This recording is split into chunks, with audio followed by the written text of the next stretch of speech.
I loved that the swaddle was really stretchy. So as she grew, it grew with her too.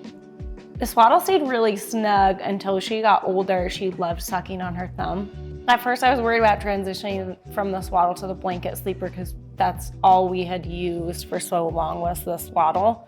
But we started like 1 week with one arm out, the next week with two arms out, so just kind of around her chest. And then the third week we transitioned to the blanket sleeper, and honestly, she loves it. It's part of our like nighttime and bedtime routine now. The perfect time to transition your baby from a swaddle to a blanket sleeper is when they're starting to roll over. You really want their hands exposed so they're able to help push themselves from their stomach to their back.